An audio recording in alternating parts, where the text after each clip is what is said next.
Next up, we're going to talk about physical and chemical properties of matter. A physical property is a characteristic of matter that is not associated with a change in its chemical composition. This means I can still observe that property, but nothing changes about that molecule or that atom in order for me to observe it. A physical change is examples of a physical property are things like density, the color of that compound, the hardness of that compound, which we'll talk about when we talk about our individual elements, the different melting and boiling points of different chemicals and different compounds, as well as if they can conduct electrical or electricity, so electrical conductivity. So we can observe things like melting and boiling points without changing the chemical composition. So an example of that would be boiling water. We're going to use boiling water a lot because we know it, we can relate to it a lot better than if I were to talk about another chemical. So when we melt water, it's still water, it's just in a different form. When I heat water and go from a liquid to a gas, it's still water. We're going from boiling water to steam, but it's still water. It's just in a different form. So I can observe their different physical properties like the melting point and the boiling point without changing its chemical composition. Water is still water whether I'm melting it or boiling it. When we see that change in the state, for our example of boiling and melting water, that is called a physical change, which is a change in the state or properties of matter without any sort of change in its chemical composition. Again, water is still water when we change it from ice to liquid or from liquid to steam. On the other hand, if we do see a change in its chemical composition, that would then be a chemical property. So the change of one type of matter into another type of matter, or the inability to change, is a chemical property. This is going to be like chemical reactions. So examples of this would be things like flammability, how flammable something is, because if I react it with fire, it's going to change the chemical composition. Toxicity, acidity, reactivity, as well as the heat of combustion. And we are going to be exploring these different chemical properties and chemical changes throughout our course this semester. So a chemical change produces a type of matter that is different from the matter present before the change.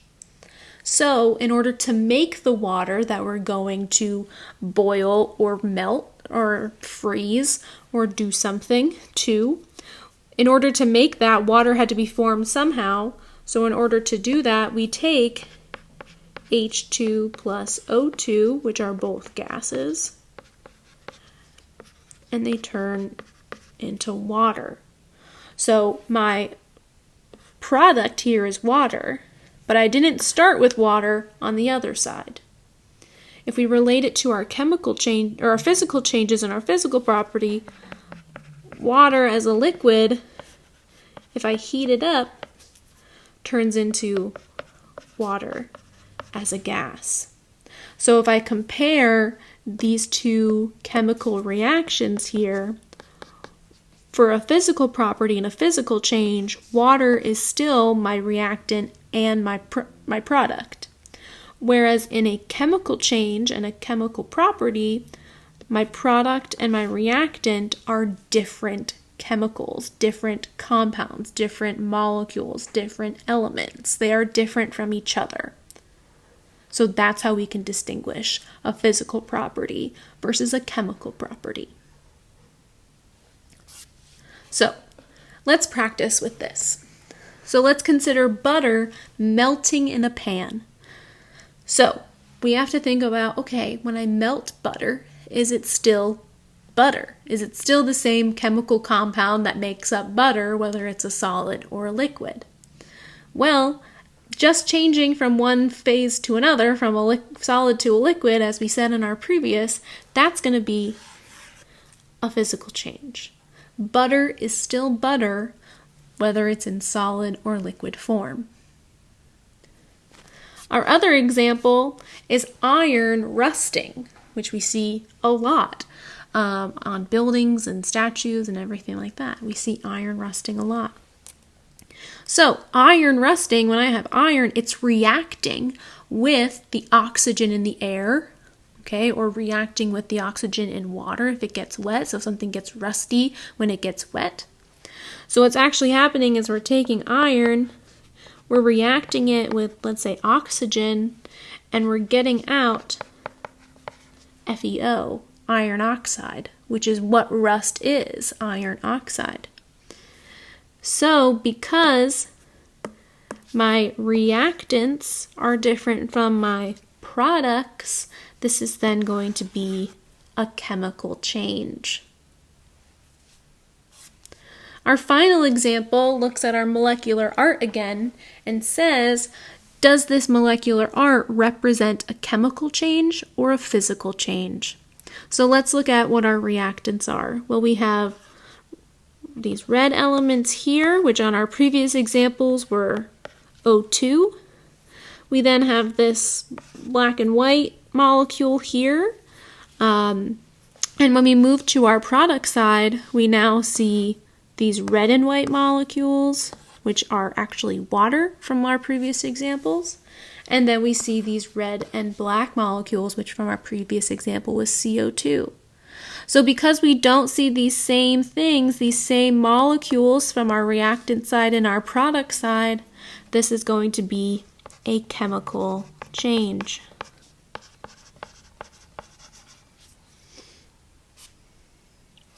Let's do some more practice together. So, our first set of questions ask us to classify each item as a pure, little typo there, pure substance or a mixture. So, we have blood. Let's think of what we know about blood. What makes up blood? Well, there's lots of things in our blood, right? There's hemoglobin molecules, there's plasma, there's white blood cells. There's a bunch of different things floating around in our blood. So because they're made up of different molecules altogether, this is going to be a mixture. Ocean water. This was one of our examples from before. Ocean water, it's made up of water as well as different salts. That's why we have salt water. We call it salt water. It's also made up of a bunch of other little things that get, thrown into the water, whether that's if we accidentally dump our sodas into the water as we're hanging out, or if things are getting spilled in there, like oil from oil spills. So overall, ocean water is a mixture. A chunk of ice, is that a pure substance or a mixture? Well, if we assume that that chunk of ice is made up of pure water, then yes, this would be a pure substance.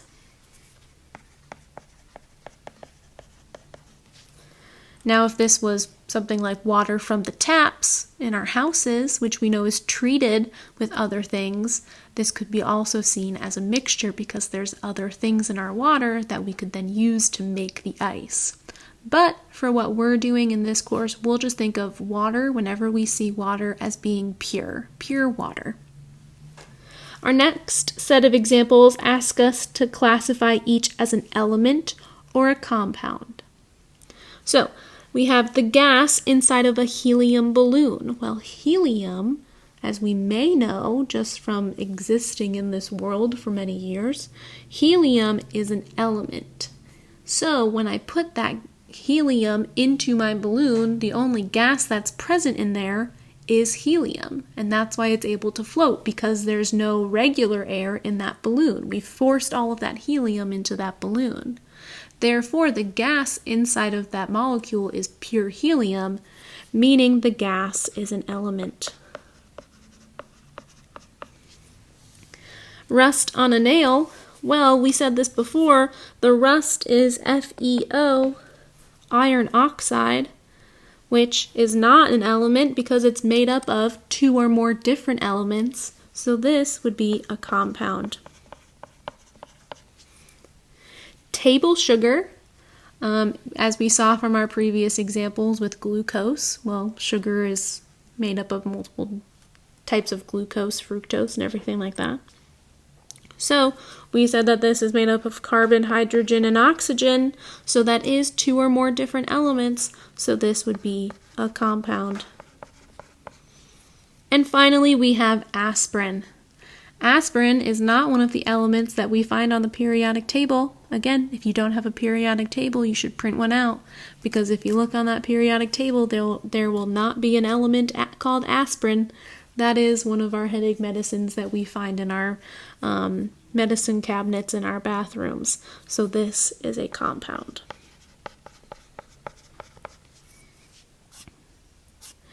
Finally, there are two types of properties of matter that we can use to talk about how much, or that depend on how much of the matter is present. And those are extensive and intensive properties of matter.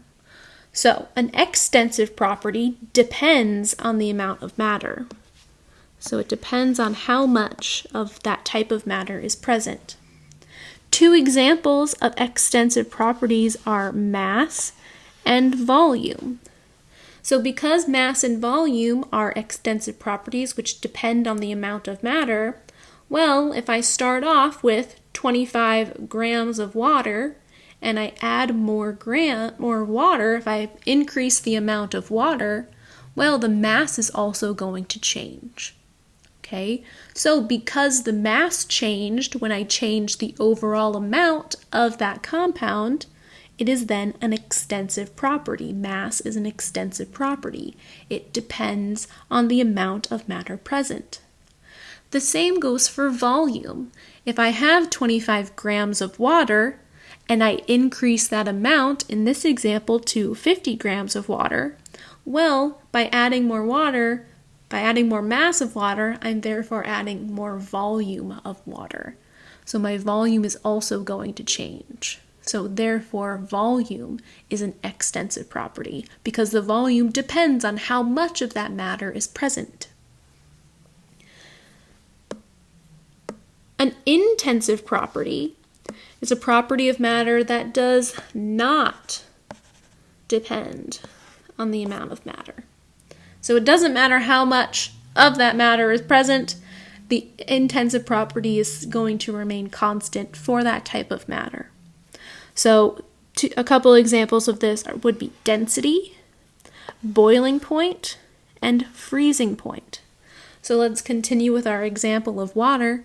Well, water is still going to boil at 100 degrees Celsius whether I have 1 cup or 10 cups of water in my pot on my stove. Water is still going to freeze at 0 degrees Celsius whether I have that water in an ice tray or in a large jug in my freezer. It's still going to freeze at 0 degrees Celsius. Yes, it may take some more time, because there's an increased volume or increased mass of that water, but it will still freeze and boil at those individual temperatures. We can predict that. No matter how much of that matter is present, those values are going to stay the same.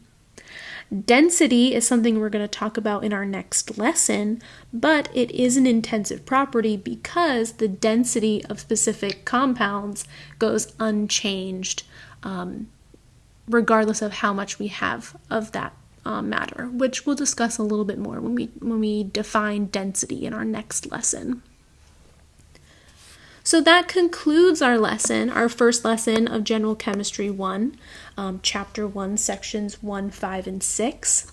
So before you move on to your next lesson, please remember to fill out your lecture guide.